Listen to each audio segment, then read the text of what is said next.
All right, welcome to another explainer. Today we're unpacking a really fascinating hypothetical scenario. It takes this whole concept of the German Zeitenwende, their historic turning point, and pushes it to the absolute extreme. Imagine waking up tomorrow and realizing that Germany isn't just modernizing its defense forces or bumping up its budget a little bit, but is actually building massive armies. We're talking about a scale of military buildup, hypothetically under Chancellor Friedrich Merz, that would literally make every neighboring capital stop in its tracks. This isn't just some minor political flex we're looking at today. It's a historic signal, and the consequences would ripple far, far beyond Germany's borders. Let's get into it. Okay, let's dive right into this. The immediate global reaction, an absolute sudden strategic shock. Because in the modern world, armies aren't just symbols of strength. They are massive, loud signals to everyone else. So if the largest, most industrially powerful state in all of Europe suddenly started assembling serious military strength at lightning speed, every single capital, allies and adversaries alike, would immediately stare right at Berlin and ask a pretty chilling question. What exactly are you preparing for? In geopolitics, the timing of an action matters almost as much as its scale. Section 1. A sudden strategic shock. The global reaction to an unprecedented military buildup. Literally, overnight, global headlines would completely shift. You'd be seeing some incredibly alarming words splashed everywhere. Rearmament, escalation, strategic shock. The conversation wouldn't just be about, counting how many troops or how many tanks are rolling off the assembly line. It would be about why now, why this large, and why so fast. A move like this forces the entire world to scramble. Everyone's trying to interpret whether this is just a defensive transformation or the beginning of something way more unpredictable. This immediate reaction creates a really intense divide. On one hand, you'd have people applauding this. They'd call it long overdue preparedness and responsibility. They'd argue, hey, a powerful German military actually stabilizes the continent, right? It shows a nation finally choosing not to rely so heavily on others for its own defense. But on the flip side, looking at the exact same event, others would experience genuine fear. We have to remember, Europe has a long, inescapable memory, and a military assembly on this scale awakens a lot of historical trauma. So the exact same action looks like vital security to one person and terrifying aggression to another. Section 2. The domestic reality. The money, service, jobs, and the cost of defense. Now, building an army of this magnitude, maybe even rivaling the massive Bundeswehr we saw during the Cold War, is a logistical behemoth. Massive armies don't just magically appear out of thin air. We're talking about staggering requirements here. Massive funding, high-volume recruitment drives, entirely new infrastructure, and incredibly complex logistics and maintenance. You need vast supply chains and, crucially, a rock-solid long-term political commitment that has to hold up for years, maybe even decades. For the everyday citizen, this immediately shifts the conversation away from high-level abstract strategy, right down to the kitchen table. People are going to ask, where exactly is all this money and manpower coming from? So the crucial point is, this leads to a pretty brutal economic trade-off. A massive army means massive spending, and that requires some really hard choices. Sure, you'd see an absolute boom in the defense industry, factories retooling, huge industrial contracts, a ton of new jobs being created. But mirrored right against that is the harsh reality of diverted public resources. After all, tanks don't pave highways, right? And artillery shells definitely don't pay pensions. Every single euro spent on defense is a euro not spent on schools, hospitals, housing, or social safety nets. The debate instantly becomes about the long-term shape of the society people actually want to live in. And this abstract spending quickly turns into physical reality. We're talking massive recruitment drives pulling in thousands of young people, greatly expanded training centers, and, just way more uniforms out in public spaces. This is the real human angle. For some communities, seeing this visible state of readiness might feel deeply empowering and safe. But for a country that has spent decades embracing a very post-militaristic identity, suddenly seeing uniforms everywhere, that's a jarring culture shock. It can make people feel like society has tilted toward a harder, more guarded, and maybe even slightly paranoid version of itself. Section 3. The economic trade-offs. Market winners, market risks, and the cost of security. Military buildups carry this strange inherent tension in the markets.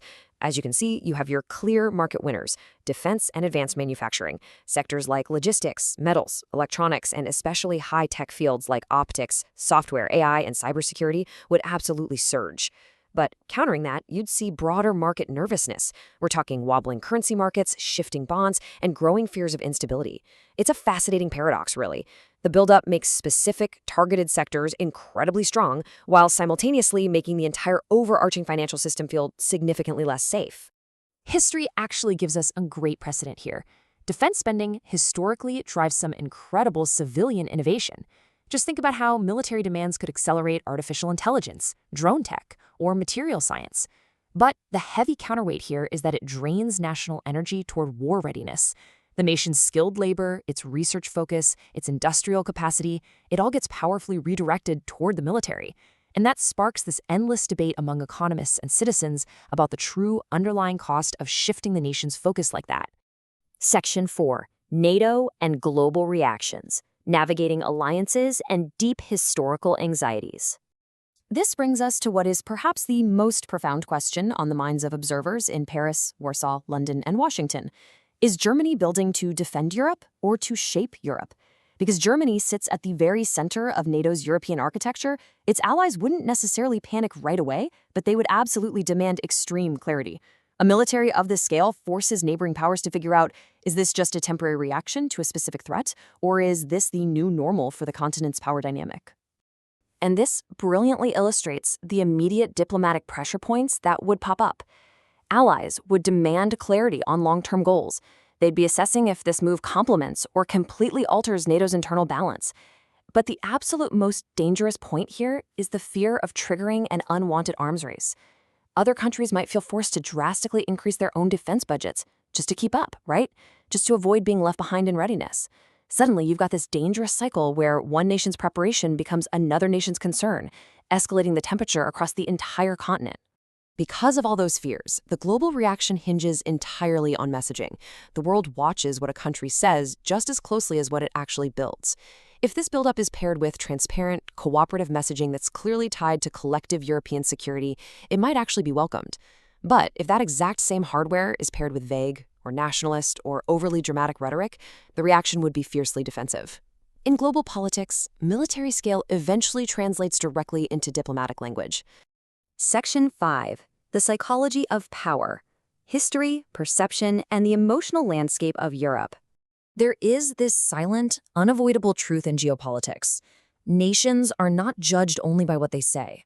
They are judged by what they built. And history is the uninvited guest in this entire scenario. Germany knows better than almost anyone that the visual symbolism of a massive buildup is read through the heavy lens of memory, trauma, and the post-war order.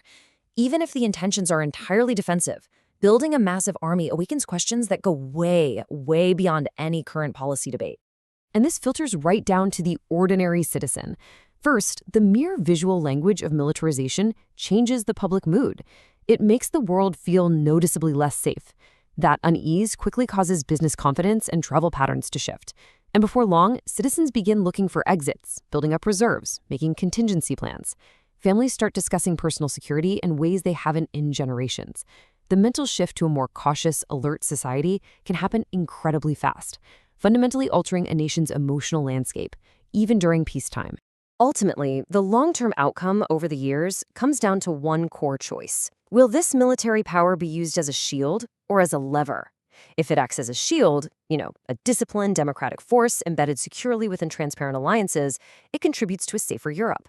But if it acts as a lever, a symbol of ambition, pressure, and dominance, it could alter Europe's political fabric in ways that are nearly impossible to reverse. So, what's the big takeaway? The real story here isn't just about the physical size of the army. It is about intent, trust, and interpretation. The army itself is just the visible part of the equation. A nation's decision to rapidly grow stronger physically changes the emotional temperature of the entire region. The world wouldn't just see weapons and uniforms, it would see a profound turning point for the future of the continent. Which leaves us with a lingering, provocative question. Does strength stabilize, or does it unsettle? It is a really complex balance, where strength can provide vital deterrence, but it can just as easily unravel trust if the purpose behind it isn't absolutely crystal clear. I want you to really think about that. If this explainer challenged how you view the geopolitical map today, be sure to subscribe for more deep dives into the wild what-if scenarios that shape our world. Thanks so much for learning with me today, and I'll see you next time.